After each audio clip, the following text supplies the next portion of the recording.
Namaskar and a very warm welcome to all of you in this episode. Today, once again, I'd like to talk to all of you about that very important topic and that phase of life which I enjoyed the most and which I still cherish. And reason for that is that, of course, जब मेरे बच्चे बड़े हो रहे थे, दोनों बच्चे, तो मैं बड़ा यंग था, अपने काम में भी लगा हुआ था, तो मैंने एंजॉय तो खूब किया, बट शायद वो उतना आनंद उसका नहीं ले पाया जितना कि मुझे लेना चाहिए था. लेकिन टीचर बनने के बाद I came across a large number of children because I have been a teacher for about 43 years now, and I've been meeting these kids, the children who are growing, like somebody comes in the class nursery is of 3 plus, and then whenever the child pass out from the school, the child is already 17 18. तो मैंने करीब करीब बच्चों के साथ 15 साल बच्चों को बड़े हुए देखता हूँ, और उन बच्चों की वजह से, चूंकि वो बच्चों के पास मैं रहता हूँ, तो मेरा पेरेंट्स से भी बहुत मिलना होता है, और जो कि पेरेंट्स से मिलना होता है तो बहुत सारी चीजें मुझे सीखने को मिलती हैं, मुझे बहुत सारी जानकारी समाज के बारे में मिलती है, बच्चों के थ्रू और पेरेंट्स के थ्रू. और ये भी मुझे समझ में आता है कि किन पेरेंट्स की क्या अपेक्षाएं अपने बच्चों से हैं, किस तरह से वो अपने बच्चों को बड़ा कर रहे हैं, जिनको आजकल नाम दे दिया पेरेंटिंग स्टाइल्स अपने पेरेंट्स के, मुझे समझ में आते हैं. और फिर जब मैं ये चीजें देखता हूं तो मैं अपने आप को भी कभी इंक्लूड करता, अच्छा मैंने अपने बच्चों को, तो मुझे अपना पेरेंटिंग स्टाइल भी कभी कभी समझ में आता है. तो आप कहेंगे कि ये विषय इतना प्रिय क्यों है. वो विषय मुझे प्रिय इसलिए है कि आप माने कि जो ह्यूमन बीइंग है in this world is the most creative species. इसका मतलब कि human being is to be treated and to be raised in such a manner कि वो बेहतरी के लिए काम करे, जब वो बड़े हों उस स्थिति में हों कि हम कर पाए. और जो ये सबसे ज्यादा इंपॉर्टेंट हो जाता है उस वक्त हो जाता है जो फैमिलीज जिनमें बच्चे बड़े हो रहे होते हैं.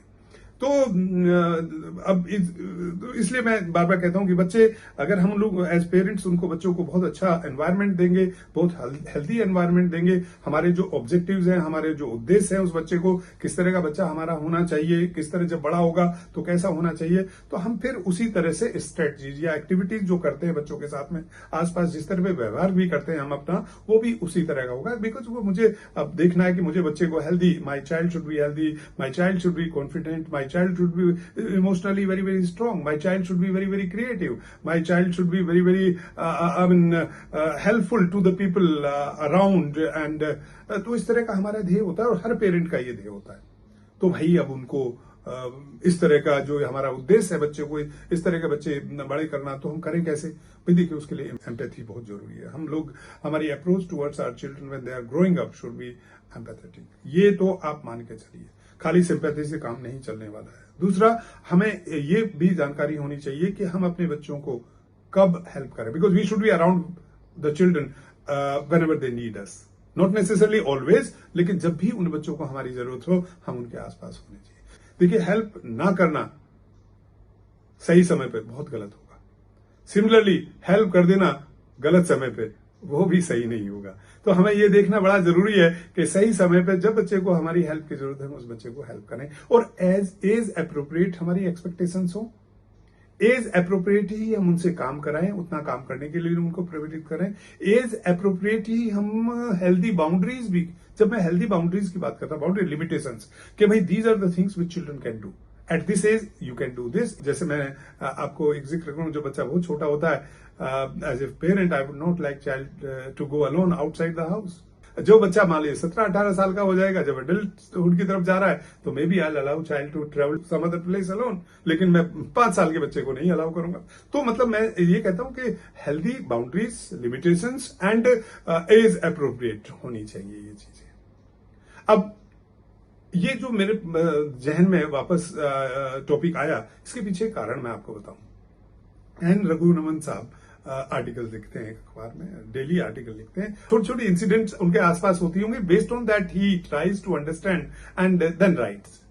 अभी जो लेटली उन्होंने लिखा था, that was based on his observation about 2 ladies, और उनमें एक थोड़ी बड़ी उम्र की थी, एक यंग थी, और उनका एक छोटा बच्चा था. तो ये जो यंग है, age should have been around like 35-40 जैसा कि मुझे पढ़ने पे लगा। और जो बड़ी उम्र की औरत थी वो होंगी मे बी 65 और समथिंग लाइक दैट। तो उनके बीच में चर्चा चल रही थी, बात चल रही थी, तो इनका थोड़ा ध्यान चला गया, वो बच्चे के बारे में कुछ बात कर रहे थे। इस बीच में जो मदर है बच्चे की, जो यंग लेडी हैं, उनको कहीं जाना पड़ा और वो जो बच्चे की शायद ये ग्रैंड मदर रही होंगी, जो ओल्ड लेडी हैं, उनको वो देके चली गई। जब वो वापस आई तो उन्होंने पाया कि बच्चा रो रहा था थोड़ा। So that young mother was slightly unhappy and she was little loud while telling the old lady, grandmother of the child, कि अब ये बच्चा रो क्यों रहा है, ऐसे थोड़ा बच्चे को रोने दिया आपने, क्या कर दिया। तो उन्होंने कहा होगा कि भाई बच्चा है, रो सकता है, क्यों नहीं रो सकता है, मतलब रोना is not a crime, so how can a child not cry. तो उनका कुछ आपस में बात हुई होगी। इस बीच में रघुरमन साहब का ध्यान कहीं इधर उधर गया। बाद में जब वो उनका ध्यान वापस इधर आया तो they were sitting quietly, one was looking one side, the other side, ऐसे करके उनकी बात हुई। और फिर अचानक से उन्होंने सोचना शुरू कर दिया, भाई ये क्या हुआ। तो while he was thinking that is what he writes, उनको याद आया कि मैं सोच समझूं कि हमारे यहाँ चूंकि जो ग्रैंड मदर है बच्चे की, वो थोड़ा सा सो कॉल्ड अपने जमाने की हैं, यंग मदर इस जमाने की हैं, तो क्या फर्क आया है, दोनों अंतर क्या आया, पेरेंटिंग में कोई फर्क पड़ा है क्या। तो उन्होंने 1950 टू 2025 में जो भी उनका ऑब्जर्वेशन है, जिस तरह के स्टाइल्स पेरेंटिंग के आए, उनको समझने की, एक जगह चॉप डाउन करने की कोशिश की। और इसी दौरान में उनको दो चीजें उनके ध्यान में आई कि भाई कुछ लोग जो 1946 और 1964 के बीच में पैदा हुए, वो अब ग्रैंड पेरेंट्स होंगे। जो 46 में पैदा हुए या 64 तक, उनमें बहुत सारे ग्रैंड पेरेंट्स होंगे। और वो बच्चे जो 1981 और 1996 के बीच में पैदा हुए, आज वो 25 तक, मतलब 2025 तक वो भी एडल्ट हो चुके हैं, और maybe many of them would be the parents as well. तो उन्होंने कहा कि जो 46 टू 64 के बीच में जन्मे, उनको बेबी बूमर्स नाम दिया गया था, और जो 81 और 96 के बीच में जन्मे, उनको मिलेनियल्स कहा गया था।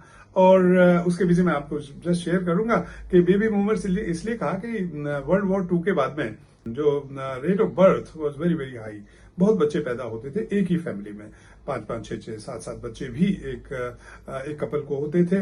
और चूंकि बूम आ गया था बच्चों का, तो इसलिए उस जनरेशन को फ्रॉम 46 टू 64 उन्होंने बेबी बूमर्स नाम दिया। और जो बच्चे पैदा हुए 1981 और 1996 के बीच में, तो जो ओल्डेस्ट चाइल्ड था, the one who was born in 81 और 82, was an adult by the end of millennium, मतलब 2000 तक वो बच्चा 18-19 साल का हो गया था, तो एडल्ट हो गया। तो इसलिए उनका नाम मिलेनियल्स दे दिया, जिनको आजकल आप जेन वाई भी बोलते हैं, जनरेशन वाई भी बोलते हैं।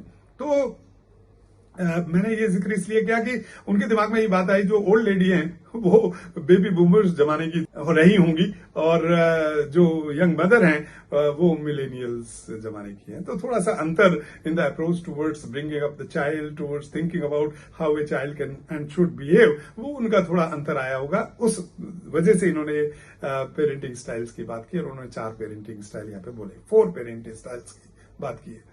पहला उन्होंने कहा जेंटल पेरेंटिंग, और दूसरा उन्होंने कहा फ्री रेंज पेरेंटिंग, तीसरा उन्होंने कहा टाइगर पेरेंटिंग, चौथा उन्होंने कहा हेलीकॉप्टर पेरेंटिंग। तो देखिए ये अलग अलग किस्म के रोल रहे पेरेंट्स के रूप में, उन्होंने अलग अलग स्टाइल्स इस्तेमाल किए। जेंटल पेरेंटिंग के बारे में वो लिखते हैं कि जेंटल पेरेंटिंग में parents are there around with the children, they are very much concern about the child's growth, making them to be growing as a confident children and healthy children, creative children, जो मैंने आप लोगों से बात की।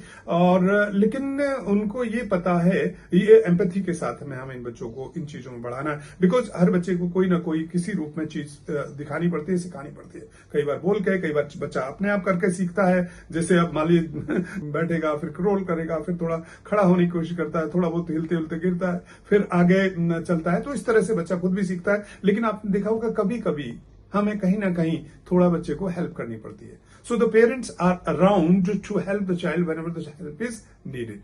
देखिए help सही समय पर, सही हेल्प बहुत ही आवश्यक है, बिल्कुल होनी चाहिए। लेकिन गलत समय पे सही help may not be that appropriate, या गलत हेल्प सही समय पे मे नॉट बी अप्रोप्रिएट। तो हमें ये चीजों को ध्यान रखना पड़ेगा, कब किस बच्चे को, जो हमारा बच्चा बड़ा हो रहा है भाई, वो आपको अपना उद्देश्य ध्यान में रखना पड़ेगा कि मुझे हेल्दी चाइल्ड चाहिए, मुझे इमोशनली स्ट्रांग बच्चा चाहिए, मुझे मेंटली स्ट्रांग बच्चा बड़ा करना है, मुझे क्रिएटिव बच्चा बड़ा करना है, मुझे बहुत ही मतलब जो हेल्पफुल हो, जो बच्चा खुद दूसरों के बारे में बड़ा अच्छा सोचता हो, इस तरह का बच्चा बड़ा करना है। तो ये जेंटल पेरेंटिंग में ये शब्द जेंटली आप देखेंगे, they are very firm about what they want children to learn and how they want though children to learn, but they give a lot of flexibility in that. थोड़े firm होते, but साथ साथ बच्चों को खूब इतना स्पेस भी देते हैं कि वो खुद करके देखें। कभी punishment is not in their dictionary. हाँ, बच्चों को रूड तरीके से नहीं, बट फर्म तरीके से वो कहते हैं कि भाई आपको यहां तक, जो कहते हैं हेल्दी बाउंड्रीज या लिमिट्स, वो सेट करके रखते हैं। दूसरा अब आता है free range parenting. Free range parenting में क्या है कि वो पेरेंट्स बच्चों के साथ इन्वॉल्व तो हैं, but that involvement is minimum. They are around them, but they give full liberty to the children to do things on their own. जैसा चाहो वैसा करो, खुद सीखो, गिरो, पढ़ो, उठो, जैसे भी है पढ़ो, सवाल करो, मतलब we are not they don't give help that often as gentle parenting style the parents give. तो वो बिल्कुल ही छोड़ कर रखते हैं, सारा ही बच्चों के ऊपर छोड़ दिया है, उनके आसपास। ऐसा नहीं मैं कहूंगा कि वो पेरेंट्स बच्चों के आसपास नहीं है, but they don't involve themselves in helping children at the right time. सब कुछ सीखे, वो अपने आप सीखेंगे, गलती करेंगे, सीख लेंगे। ऐसे भी आपको पेरेंट्स मिल जाएंगे जो इस तरह से करते हैं। अब मैं नहीं कह रहा हूं कि ये स्टाइल कोई अच्छा स्टाइल नहीं है, बट इसको कभी कभी इस्तेमाल करना तो सही है, बट इसको हमेशा के लिए इसी को अपनाना वो थोड़ा सा मेरे लिए मुश्किल है, उसको डाइजेस्ट करना। तो थोड़ा ध्यान दें इस पे। और तीसरा जो मैंने आपको कहा, टाइगर पेरेंटिंग ना, टाइगर पेरेंटिंग बिल्कुल अपोजिट है। जो आपका फ्री रेंज और टाइगर में तो बिल्कुल ही अपोजिट है। टाइगर में तो I am there with the child always and wanting the child to do what I want the child to do. उसमें बच्चे का खुद का पोटेंशियल, खुद की कैपेबिलिटी और खुद वो बच्चा क्या करना चाहता है, वो कोई कंसिडरेशन नहीं है। और आजकल तो ये बहुत कुछ देखने को मिलता है। मुझे तो इस बच्चे को इस यूनिवर्सिटी में एडमिशन चाहिए, मुझे तो इस बच्चे को खेल में इस मतलब इंडियन टीम में होना ही चाहिए, मुझे तो ये बच्चा ना इस म्यूजिक में AR रहमान साहब से बेहतर हो जाना चाहिए। मतलब whatever they are forcing the child to do, they are not just forcing, they are forcing them to get the first position, the top position in that. और उसके लिए उनको बच्चे की इमोशन से कोई लेना देना, उनको उसकी मेंटल हेल्थ से कोई लेना देना नहीं। और आजकल तो ये हालत होगी, फिजिकल हेल्थ भी उनकी खत्म होगी, क्योंकि बच्चा 10-11 साल का होता है और उनको बिठा दिया जाता है AC रूम्स में for tuitions, for coaching and for all these things. तो मतलब तो इस तरह के जो पेरेंट्स हैं, ये टर्म भी 2009 के आसपास किसी ने कोई किताब लिखी थी, एक राइटर ने यूज की थी, टाइगर मोम शायद उसका टाइटल था, वहां से ये शब्द आए। और ऐसे बहुत सारे पेरेंट्स आज के जमाने में तो हमें मिल जाते हैं हमारे आसपास। और जो चौथा है वो आप जाने कि ये तो बड़ा ही, बहुत लोग इसके बारे में बात करते हैं, हेलीकॉप्टर पेरेंटिंग। मतलब 24 घंटे बच्चे के सिर पे घूमते रहना, उड़ते रहना उसके सिर पे, और बिल्कुल उस बच्चे को 1 सेकंड के लिए, 1 मिनट के लिए भी अपनी आंखों से ओझल नहीं होने देना। 24, चाहे स्कूल हो, चाहे बस हो स्कूल की, चाहे वो बाजार में किसी के साथ गया, चाहे वो घर में हो, 24 घंटे उसका जानना, क्या कर रहा, क्या खा रहा, कैसे बैठा है, कैसे उठ रहा है, मतलब everything they would be trying to know. I mean this becomes too much of involvement. वहां बच्चे को अपना खुद करने का जो उसको थोड़ी फ्रीडम, जहां बच्चे को अपना खुद ग्रो होने का, मतलब एक तरह से हमने बांध के रख दिया बच्चे को, वो ग्रो होने का थोड़ा अपॉर्चुनिटीज कम हो जाती है, ऑलमोस्ट खत्म ही हो जाती हैं। तो ये चौथा पेरेंटिंग स्टाइल होता है। अब आप देखेंगे कि ये जो 4 चीजें मैंने की, इनमें हर को कहीं ना कहीं आप कभी कभार यूज कर सकते हैं। It is not that one parenting style is better than the other one, but one is to be used more often than the other one. इनको हम कभी ना कभी मिक्स करके कोई भी आपको ये नहीं कह सकता कि यही, बट फिर भी मैं मेरी तरफ से आपको सजेस्ट करना चाहूंगा कि जेंटल पेरेंटिंग के अंदर इसमें से सब कुछ थोड़ा थोड़ा आ जाता है। जो आपका फ्री रेंज भी आ जाता है, उसमें थोड़ा हेलीकॉप्टर भी आ जाता है उसके अंदर, और थोड़ा सा टाइगर भी आ जाता है। जब मैं टाइगर की बात कर रहा हूं, you are not letting the child to go out at that age to that far distance. तो यहां पे भी तो आप चाह रहे हैं ना कि बच्चा ना जाए, तो थोड़ा सा पुट आपका वहां से ले आए। फ्री रेंज का भी आपने दे दिया, भाई अपनी मर्जी से आपका करो, जब जरूरत होगी मैं आ जाऊंगा। हेलीकॉप्टर का भी है, क्योंकि बच्चों की जब जरूरत है आप उसके आसपास हैं। तो मुझे लगता है gentle parenting style seems to be slightly more often to be used than what will use the other styles. तो अगर आपको इन चीजों पे थोड़ा सा ध्यान से सुनेंगे, ये पूरा आपने वीडियो देखा होगा, तो मुझे उम्मीद है कि जो आज का पेरेंट है, जो यंग पेरेंट है, जो उन बच्चों को बड़ा कर रहा है, वो डेफिनेटली इसमें आनंद भी लेगा, उसको स्ट्रेस भी नहीं होगा। और मैं तो हमेशा कहता हूं पेरेंटिंग फेज जो है हमारा, that is the most important phase, one of the most important phases of our life, from childhood till the time we leave this planet. तब तक के लिए तो एंजॉय करो इसको, और बच्चों को भी एंजॉय करने दो। मतलब ना तो खुद के लिए स्ट्रेस बनाओ और ना बच्चों के लिए स्ट्रेस बनाओ। इन्हीं शब्दों के साथ मैं आपसे विदा लूंगा और अगले वीडियो में मिलते हैं किसी और टॉपिक पे। नमस्कार।